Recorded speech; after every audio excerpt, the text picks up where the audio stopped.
ఈరోజు ఈ జంట పాముల కథ తెలుసుకోవాలండి. ఎప్పటి నుండో నాకు డౌటు. గుడ్ మార్నింగ్ అండి. శ్రీమాత్రే నమః. వల్లి సుబ్రహ్మణ్యేశ్వర స్వామి పాము ఆకారంలో ఎందుకుంటారు అంటే, సుబ్రహ్మణ్యేశ్వర స్వామి గుళ్ళో స్వామిగా చూస్తాము. వల్లీదేవి పక్కన ఉన్నప్పుడు పాము ఆకారంలో ఎందుకుంటారు నాకు అర్థం కాదు. మనవరాలు అందువల్ల కోరుకుంటది పాము రూపంలో ఉంటేనే నేను పెళ్లి చేసుకుంటాను. అందుకని పాము రూపంలో మారి ఆవిడ పెళ్లి చేసుకుంటాడు. అందుకని ఆ జంట పాములు అక్కడ ఎక్కడ చూసినా ఆ జంట పాములు అలా పెడతారు మళ్ళీ దేవసేన గుర్తుగా.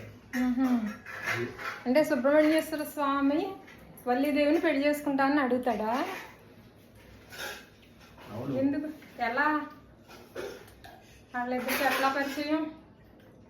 ఆయన శ్రీశైలం ఆయన వినాయకుడికిను ఈయనకి కూడా ఒక కథ ఉంటది కదా. ఇది ఇద్దరు ఆధిపత్యం కోసం పోరాడినప్పుడు ఆయన గెలుస్తాడు.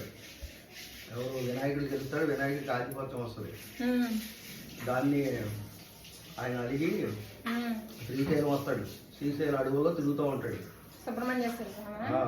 తిరుగుతూ ఉంటే ఈ వల్లి కనపడుతుంది అనమాట.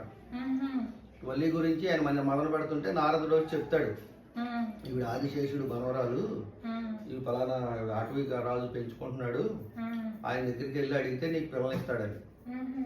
ఇస్తాడంటే అసలు ముందు ఆ పిల్లకి ఇష్టం ఉందో లేదో కనుక్కోవాలి కదా అని మంచి మీద ఒక మంచి మీద కూర్చుని కాపలా కాస్తూ ఉంటాడు. అడవిలోనే చిన్న చిన్న పాటలు పాడుకుంటూ ఉంటాడు.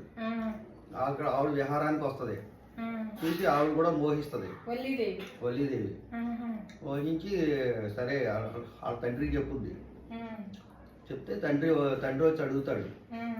అయితే ఇంకో కోరిక కూడా కోరుతుంది, నువ్వు పాము రూపంలో మారితేనే నేను చేసుకుంటాను. ఎందుకంటే నేను ఆదిశేషుడు మనవరాలని, నేను ఈ రాజుకి పెంపకంగా వచ్చాను కాబట్టి నువ్వు ఆ రూపంలో ఉంటే నేను పెళ్లి చేసుకుంటానంటది. అలాగే ఒప్పుకుని పాము రూపంలో మారుతాడు. అదనమాట ఆ జంట పాములు కదా.